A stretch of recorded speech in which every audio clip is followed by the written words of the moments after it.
They thought they had set the perfect trap. A talk show host, a rehearsed audience, and a plan to humiliate Karoline Leavitt on live TV. But they never expected her to flip the script. What happened next didn't just expose their bias. It destroyed their credibility in front of millions. And when the truth came out, it was worse than anyone imagined. Karoline Leavitt walked into the brightly lit studio, her heels clicking against the polished floor as she adjusted the microphone clipped to her lapel. She had been on plenty of talk shows before, tough interviews, heated debates, but something about this one felt different. From the moment she arrived, the atmosphere was off. The producers barely made eye contact. The audience, usually a mixed bag of supporters and skeptics, had an energy that felt rehearsed. She had been invited under the guise of discussing policy, but something in the air told her this wasn't going to be a fair debate. She took her seat across from the host, a smug-faced media darling known for his aggressive interviews with conservative figures. The first few questions were standard, predictable. But then, without warning, the host leaned forward, his voice dripping with something sharper than skepticism. "Karoline, let's be honest. People don't take you seriously. You're young, you're inexperienced, and let's face it, you're only here because you say the right things for the right people." The audience reacted instantly: gasps, scattered chuckles, and a few murmured agreements. Karoline's jaw tightened, but she refused to let the insult rattle her. She had seen this tactic before. It wasn't about policy or debate. It was about undermining her credibility, making her flinch on live television. She took a measured breath and met the host's gaze. "I'm here because I've earned my place. If you'd like to challenge my policies, let's talk about them. But if this is just an attempt to discredit me personally, it says more about your agenda than my qualifications." The audience murmured again, but the host barely missed a beat. The second host, a middle-aged man with a smug smirk, leaned forward as if he had been waiting for this moment. "Earned? Or just handed to you? Because from where we're sitting, it looks like you're just another talking head for a failing ideology." This time, the audience responded on cue, laughter rippling through the studio, emboldening the hosts. Karoline could see it now. This wasn't an interview. It was a performance. And she was their chosen villain. The producers had choreographed the moment, expecting her to either crumble under pressure or lash out in anger. Either reaction would make for perfect television. Karoline inhaled deeply, her pulse steady. If they expected her to break, they had chosen the wrong woman. She met the host's gaze, unflinching. "If you really believe that, then let's debate policy. Let's talk about facts. Or is that too much to ask?" The smirk on his face wavered, but only for a second. The female host cut in quickly, her voice dripping with mock sympathy. "Oh, Karoline, no one's saying you can't talk policy. We just think it's adorable that someone with your experience thinks they belong at the table." The crowd erupted once again, but Karoline noticed something else: hesitation from a few audience members. Not everyone was buying the act. Karoline let the words hang in the air, refusing to take the bait. Instead of reacting, she tilted her head slightly, her expression unreadable.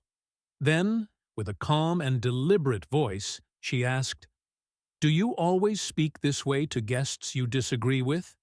Or is this special treatment just for me?" The smirk on the host's face faltered. He wasn't expecting her to push back so directly. The audience, sensing the shift, quieted just enough for Karoline's words to land with weight. The female host let out a forced chuckle, trying to regain control. "Oh, come on, Karoline. You're playing the victim now?" The smirk on the host's face faltered for just a moment before he masked it with a chuckle. Oh, come on, Caroline. You're playing the victim now? Caroline didn't flinch. Instead, she leaned forward slightly, her confidence unwavering. I came here for an interview, not an ambush. If you wanted to debate policy, we could do that. But instead, you're resorting to personal attacks. Is that how journalism works now? The host's smile tightened. He shifted in his chair, stealing a glance at the producers behind the camera. Caroline had seen it before, the moment when someone realizes they aren't in control of the conversation anymore. But she wasn't done. You claim to stand for open dialogue, she continued, her voice clear and steady. Yet, here you are, not letting me finish a sentence. That says more about you than it does about me. A murmur rippled through the audience.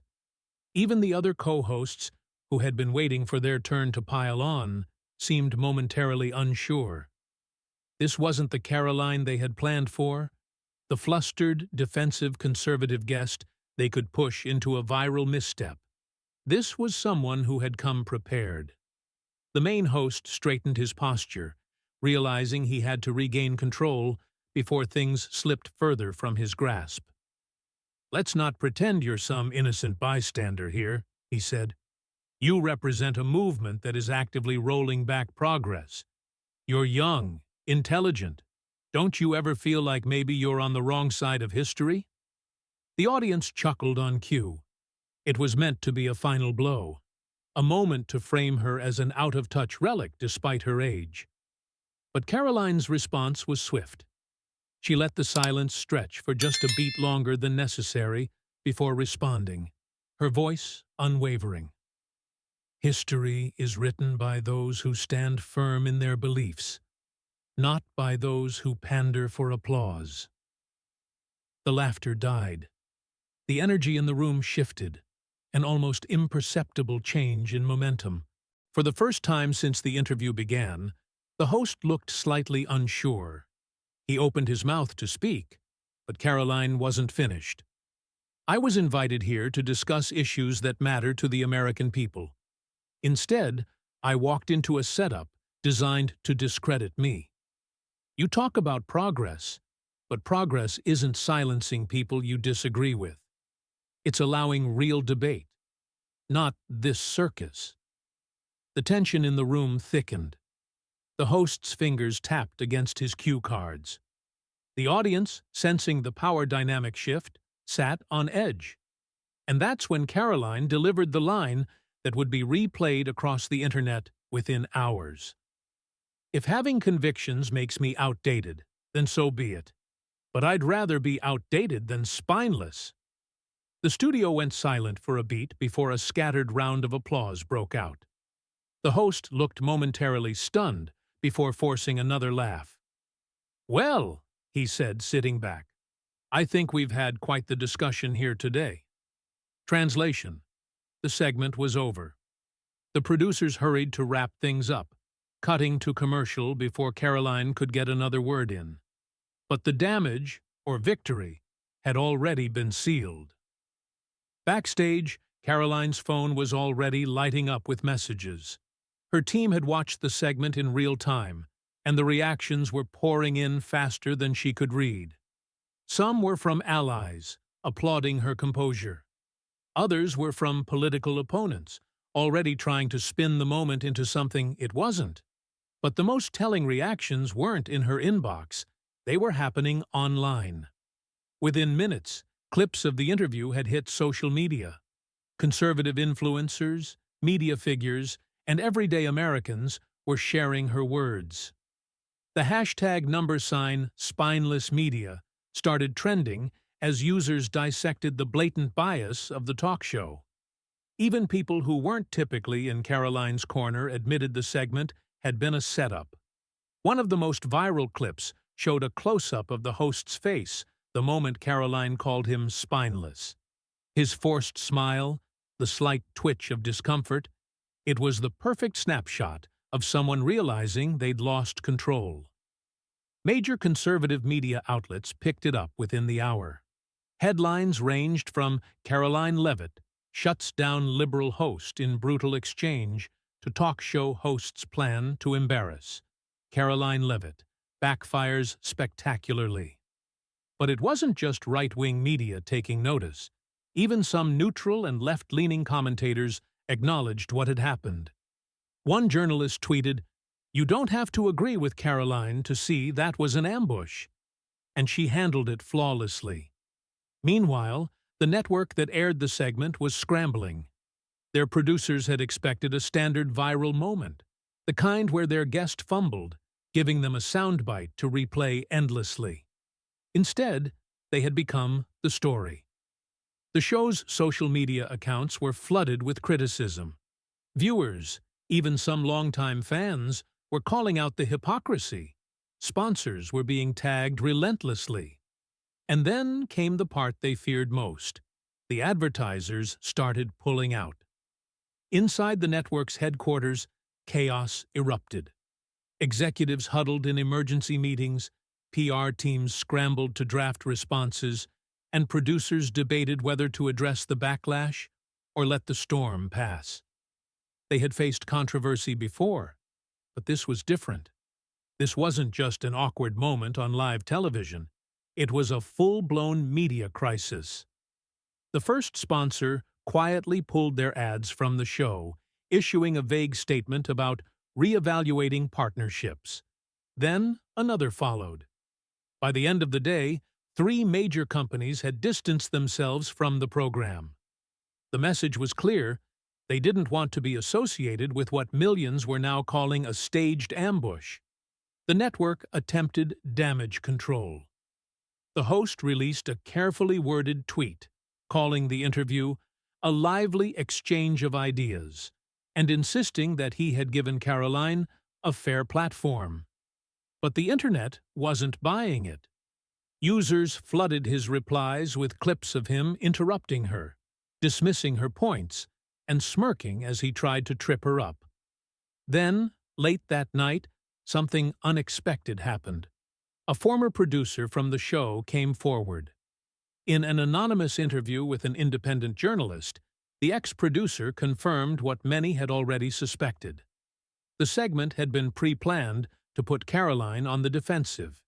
He revealed internal emails discussing strategies to rattle her and make sure she doesn't control the narrative. The goal wasn't to have a conversation. It was to manufacture a viral moment at her expense. That revelation sent shockwaves through the media world. By the next morning, the fallout was impossible to ignore. Major news outlets, even those that typically leaned left, began covering the controversy. Headlines ranged from "Leaked emails expose talk show's bias against conservative guest" to "Did this network just destroy its own credibility?" The pressure mounted when Karoline finally broke her silence. In a composed yet firm video statement, she addressed the ambush directly. "I knew walking into that studio that I wouldn't be given a fair shake. What I didn't know was that the entire thing was pre-scripted to make me fail. This isn't journalism. This isn't debate. This is political theater designed to silence voices they don't agree with." Her words resonated. The video spread like wildfire, racking up millions of views within hours. The hashtag #sign Stand with Karoline trended nationwide, with supporters calling out the network's hypocrisy. But the real turning point came when legal experts weighed in. A prominent attorney specializing in defamation and media ethics appeared on a major news show, breaking down Karoline's legal options.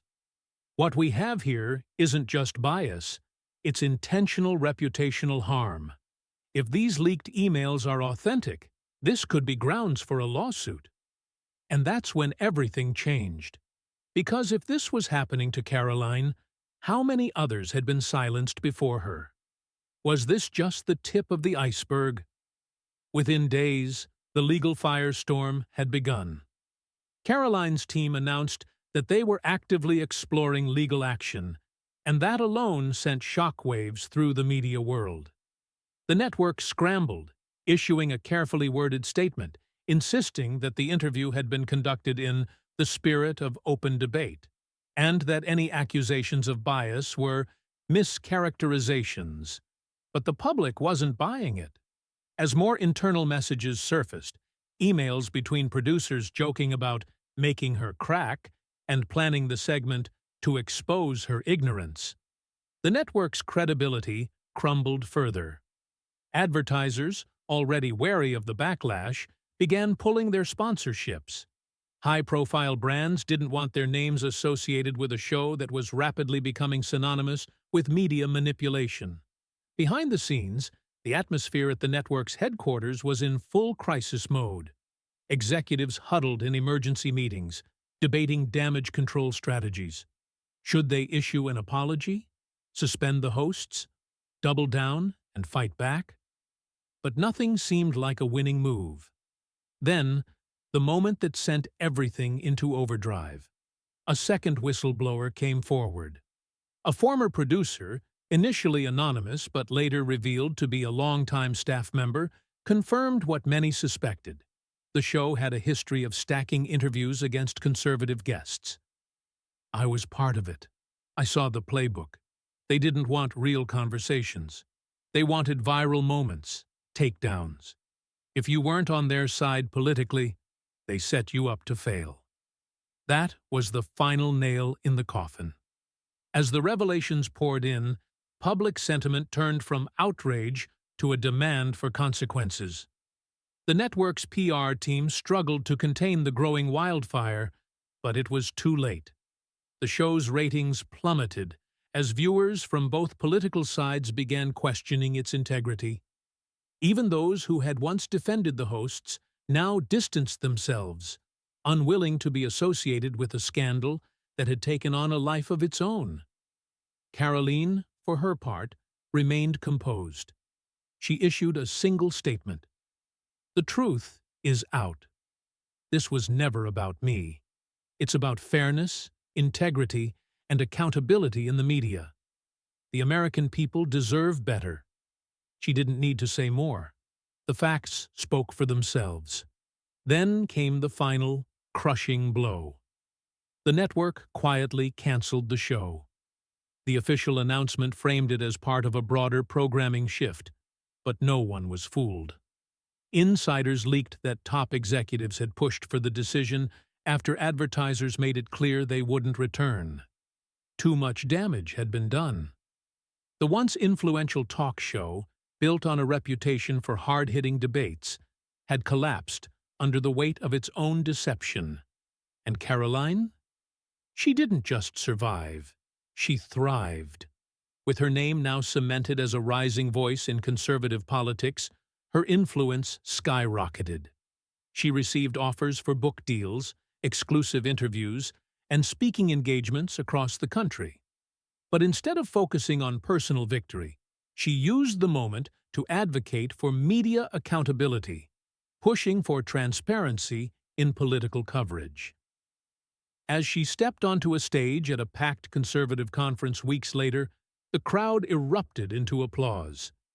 She took the mic, smiled, and said, "If they thought they could silence me, they were wrong. And if they think they can keep getting away with it, they're wrong about that too." The audience roared in agreement. This wasn't just about a media takedown. This was a wake-up call. And Karoline was just getting started.